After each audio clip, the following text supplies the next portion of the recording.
അസ്സലാമു അലൈക്കും വറഹ്മത്തുള്ളാ. ഒരു കാര്യം ചോദിക്കട്ടെ? 90% ആളുകളും അനുഭവിക്കുന്ന, പക്ഷേ പുറത്തു പറയാൻ മടിക്കുന്ന ഒരു കാര്യമുണ്ട്. നിങ്ങൾ ദിവസവും 5 നേരം നമസ്കരിക്കുന്നുണ്ടാകും, ഖുർആൻ ഓതുന്നുണ്ടാവും, പക്ഷേ ഉള്ളിലൊരു ശൂന്യത തോന്നുന്നുണ്ടോ?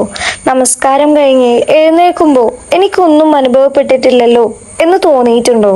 അങ്ങനെ തോന്നുന്നുണ്ടെങ്കിൽ നിങ്ങൾ ഒറ്റയ്ക്കല്ല, പലർക്കും ഇങ്ങനെ തോന്നാറുണ്ട്. കാരണം ഇബാദത്തുകൾ ചെയ്യുന്നുണ്ട്, പക്ഷേ അള്ളാഹുമായിട്ടുള്ള ആ അടുപ്പം എവിടെയോ കുറവായതുപോലെ തോന്നും. യാഥാർത്ഥത്തില് നിങ്ങളുടെ ഹൃദയം അള്ളാഹുവിനെ കൂടുതൽ തേടിക്കൊണ്ടിരിക്കുകയാണ്. ഈ വീഡിയോയില് നിസ്കാരം വെറുമൊരു കടമയായി ചെയ്യാതെ അതിലൂടെ അള്ളാഹുവിനോട് കൂടുതൽ അടുക്കാൻ സഹായിക്കുന്ന 3 കാര്യങ്ങളാണ് ഞാൻ പറയാൻ പോകുന്നത്. ആദ്യം ഒരു കാര്യം മനസ്സിലാക്കണം, എന്തുകൊണ്ടാണ് ഇങ്ങനെ സംഭവിക്കുന്നത്. ഞാൻ ഒരു ഉദാഹരണം പറയാം. നിങ്ങൾക്ക് വളരെ പ്രിയപ്പെട്ട ഒരാള്, ആ ആൾക്ക് നിങ്ങൾ ദിവസവും മെസ്സേജ് അയക്കാറുണ്ടെന്ന് കരുതുക. പക്ഷേ എല്ലാ ദിവസവും ഒരേ മെസ്സേജ് ഒരു വികാരവുമില്ലാതെ കോപ്പി ചെയ്ത് അയച്ചാല് എന്ത് സംഭവിക്കും? കുറച്ച് ദിവസങ്ങൾ കഴിഞ്ഞാൽ അതൊരു ശീലം മാത്രമായി മാറും. ആ ബന്ധത്തിന്റെ ചൂട് കുറയും. പലപ്പോഴും നമ്മുടെ നിസ്കാരത്തിലും ഇത് തന്നെയാണ് സംഭവിക്കുന്നത്. ശരീരം നമസ്കരിക്കുന്നുണ്ടാവും, പക്ഷേ മനസ്സ് വേറെ പല കാര്യങ്ങളിലുമായിരിക്കും. ജോലിയെക്കുറിച്ചോ, വീട്ടിലെ കാര്യങ്ങളെ കുറിച്ചോ, അല്ലെങ്കിൽ എന്തെങ്കിലും ബിസിനസ്സിനെ കുറിച്ചോ, പഠനത്തെ കുറിച്ചോ, അങ്ങനെ എന്തെങ്കിലുമൊക്കെ. ഒരു നിമിഷം പോലും ഞാനിപ്പോ അഖില ലോക രക്ഷിതാവായ അള്ളാഹുവിന്റെ മുന്നിലാണ് നിൽക്കുന്നത് എന്ന് നമ്മൾ ഓർക്കാറില്ല. അതുകൊണ്ടാണ് നമസ്കാരം കഴിഞ്ഞിട്ടും ഉള്ളിൽ മാറ്റമൊന്നും തോന്നാത്തത്.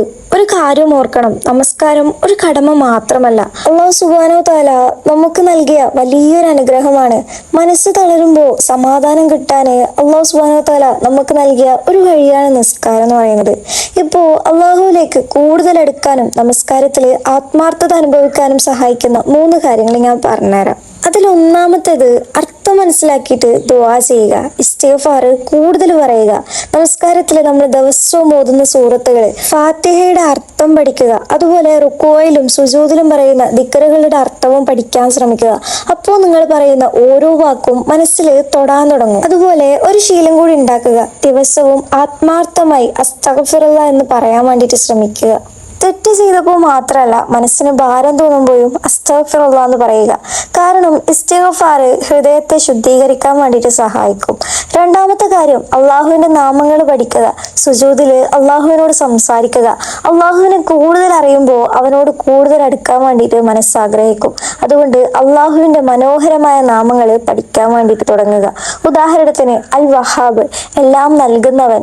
ഇങ്ങനെ ഓരോ നാമത്തിന്റെയും അർത്ഥം മനസ്സിലാക്കുമ്പോൾ ദുആയും കൂടുതൽ ആത്മാർത്ഥമാകും. നിസ്കാരം കഴിഞ്ഞതിന് ശേഷം നമ്മൾ സുജൂദിൽ കടന്നുകൊണ്ട് അള്ളാഹുവിനോട് ദുആ ചെയ്യുക.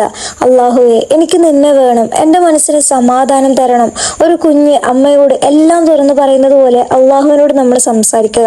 അല്ലെങ്കിൽ നമ്മുടെ ബെസ്റ്റ് ഫ്രണ്ടിനോട് സംസാരിക്കുന്നത് പോലെ അള്ളാഹുവിനോട് നിങ്ങൾ സംസാരിക്കുക. മൂന്നാമത്തെ കാര്യം, പതുക്കെ നിസ്കരിക്കുക. പ്രവാചകൻ സല്ലല്ലാഹു അലൈഹി വസല്ലമ തങ്ങളുടെ മാതൃക പിന്തുടരുക. വേഗത്തിൽ നിസ്കാരം തീർത്താൽ ഹൃദയത്തിന് അതിൽ പങ്കുചേരാൻ വേണ്ടിയിട്ട് സമയം കിട്ടില്ല.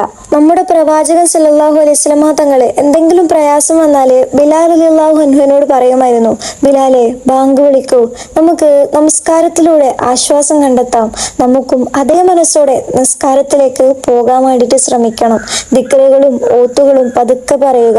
ഓരോ റക്അത്തും ഇത് എൻ്റെ അവസാനത്തെ നമസ്കാരമായിരിക്കാം എന്ന ചിന്തയോടെ പൂർത്തിയാക്കാൻ വേണ്ടിയിട്ട് ശ്രമിക്കുക. അങ്ങനെ ചെയ്യുമ്പോൾ നിസ്കാരത്തിലെ ശ്രദ്ധയും ആത്മാർത്ഥതയും പതിയെ വർദ്ധിക്കും. ഇപ്പോ നിങ്ങൾക്ക് ചെയ്യാൻ കഴിയുന്ന ഒരു ചെറിയ കാര്യം പറയാം. അടുത്ത നിസ്കാരത്തിന് മുമ്പ് 2 മിനിറ്റ് മിണ്ടാതിരിക്കുക, ഫോണൊക്കെ മാറ്റി വെക്കുക. ശേഷം മനസ്സിനോട് ഒരു കാര്യം മാത്രം പറയുക, ഞാനിപ്പോ എൻ്റെ റബ്ബിന്റെ മുന്നിലേക്ക് പോവുകയാണ്. അതിനുശേഷം സൂറത്തുൽ ഫാത്തിഹയിലെ ഓരോ ആയത്തും പതുക്കെ ഓതുക. അതിന്റെ അർത്ഥം മനസ്സിൽ ഓർക്കാൻ വേണ്ടിയിട്ട് ശ്രമിക്കുക. ഇൻഷാ അല്ലാഹ് നിസ്കാരത്തിൽ നിങ്ങൾക്ക് ഒരു പുതിയ അനുഭവം ലഭിക്കാൻ വേണ്ടിയിട്ട് തുടങ്ങും. പിന്നെ ഒരു കാര്യം, ഒരു ദിവസം കൊണ്ട് തന്നെ മാറ്റം അനുഭവിക്കും എന്ന് പറയാൻ പാടില്ല. ഇൻഷാ അല്ലാഹ് നമ്മൾ ചെയ്ത് അത് നല്ലൊരു മാറ്റത്തിലേക്ക് എത്താൻ വേണ്ടിയിട്ട് സാധിക്കും. അള്ളാഹുവിനോട് അടുക്കാനുള്ള ഏറ്റവും മനോഹരമായ അവസരമാണ് നിസ്കാരം. അത് വെറുമൊരു കടമയായി കാണാതെ അള്ളാഹുവിനോട് സംസാരിക്കാനുള്ള സമയമായി കാണാൻ തുടങ്ങുക. അള്ളാഹു സുബ്ഹാനഹു വ തആല നമ്മുടെ നമസ്കാരങ്ങൾ ഖുശൂഅോടുകൂടി സ്വീകരിക്കട്ടെ. ആമീൻ. അസ്സലാമു അലൈക്കും.